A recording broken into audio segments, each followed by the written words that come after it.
بسم اللہ الرحمن الرحیم. عوام کی آواز میں اشراق ہاشمی اور ندیم اسحاق کی طرف سے آپ کو سلام. آج کا ایشو بڑا امپارٹنٹ ہے اور گمبھیر ہے ندیم صاحب. وہ اس کا تعلق اسٹیٹ لیول سے ہے، کیونکہ ہمارے جو لوگ یعنی گورنمنٹ ملازمت میں ہیں، خواہ وہ جس سطح پہ بھی ہیں، 22ویں گریڈ سے لے کر ایک یعنی سنگل گریڈ تک، ایک یعنی گریڈ 1 تک، اگر دیکھا جائے تو جو آدمی جاب کر رہا ہوتا ہے بیسیکلی وہ اسٹیٹ کا ملازم ہوتا ہے اور اسی کی وہ تنخواہ لے رہا ہوتا ہے. تو اس میں جو فرض شناسی ہے، فرض شناسی اگر کوئی بندہ کرتا ہے تو اس کو اس کی اپریسیشن کتنی ہونی چاہیے، کس حد تک ہونی چاہیے، اور اس کو گریڈ کتنا ملنا چاہیے، مورل گریڈ، اور اس کو ڈیگریڈ کتنا کیا جائے اس کی غلطی کی وجہ سے. اس کے اوپر ذرا ہم نے بات کرنی ہے آج کہ اسٹیٹ لیول پر فرض شناسی کی کیا اہمیت ہے. جب آپ گورنمنٹ جاب کرتے ہیں تو اس میں فرض شناسی کیا ہے، اور اس کے اوپر آپ کی گریڈیشن اور اپ گریڈیشن اور ڈی گریڈ ہونے کا جو یعنی ہمارے یہاں جو ریت ہے وہ کیا ہے، اور اس کے اوپر آپ کے کیا کمنٹس ہیں ندیم صاحب؟ جی بسم اللہ الرحمن الرحیم. آج آپ نے یقیناً جس موضوع کو اٹھایا وہ چاہے کسی بھی شعبہ زندگی سے اس کا تعلق ہے انسان، اس کا واسطہ ان ساری چیزوں سے پڑتا ہے. جہاں تک آپ نے ملازمت کی بات کی تو پوری دنیا کے اندر بھی شاید یہی ہوتا ہوگا، اور پاکستان آزاد کشمیر میں بھی یہی ہے کہ جب کوئی انسان ملازمت کے لیے جاتا ہے تو اس کو کوئی نہ کوئی حلف نامہ، عہد نامہ پورا کرنا ہوتا ہے کہ جس میں لکھا ہوتا ہے کہ میں ملکی سالمیت، عوام الناس کی خدمت، اور یہ ساری چیزیں اس میں حلف کے طور پر وہ لیتا ہے. اب جب ملازمت شروع کر دیتا ہے تو شروع کے جو دن ہوتے ہیں اس کے حقیقتاً وہ نیک نیتی سے بھی ہوتے ہیں، لیکن آہستہ آہستہ چلتے چلتے اور وہ سیکھنے کے مراحل سے گزر رہا ہوتا ہے. سیکھنے کے مراحل سے جب وہ سیکھ کے وہ سمجھتا ہے کہ میں نے اب کام سیکھ لیا ہے تو اس میں خدمت کا عنصر اس کا کم ہوتا جاتا ہے. مثلا آپ کسی بھی محکمے کے اندر جائیں، زیادہ تر ہم دیکھتے ہیں کہ جو ایمرجنسی کے معاملات ہیں، جس میں آپ کا ایک انتظامیہ کا معاملہ آ گیا، جس میں آپ پولیس کا محکمہ کہہ سکتے ہیں، یا ہسپتال کا جس میں ڈاکٹر وغیرہ آپ کہہ سکتے ہیں، تو ڈاکٹرز بیسیکلی پوری دنیا کے اندر دیکھیں کہ ڈاکٹر جو ہے وہ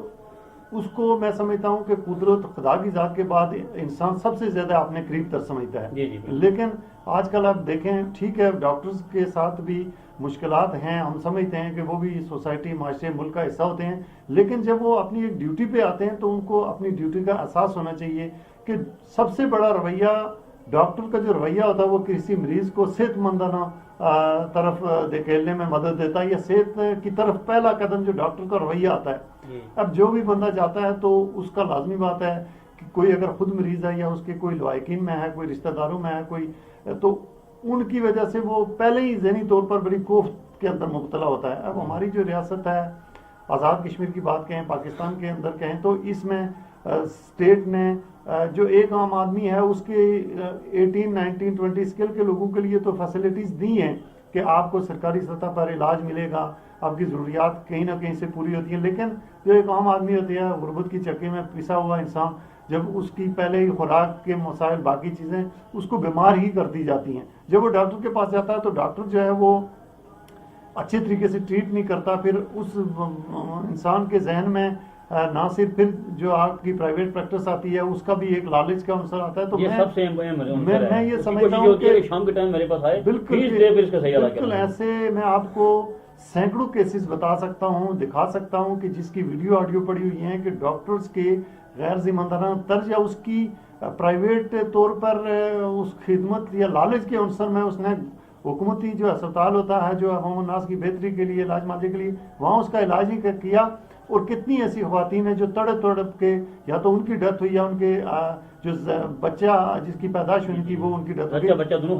خطرے میں ہوتے. اب جو بات آپ نے کہی، اور دوسرا میں سمجھتا ہوں کہ ہمارے ہاں یہ بڑا ظلم ہو گیا، ناانصافی ہے. عام آدمی بھی یہ سمجھتا ہے کہ جب ڈاکٹر اس کا علاج کرے تو وہ اس کو بالکل شکریہ کے الفاظ جو ہے نا اس کی زبان پر جب بھی ڈاکٹر نظر آئے، جی آپ کا بڑا شکریہ. میں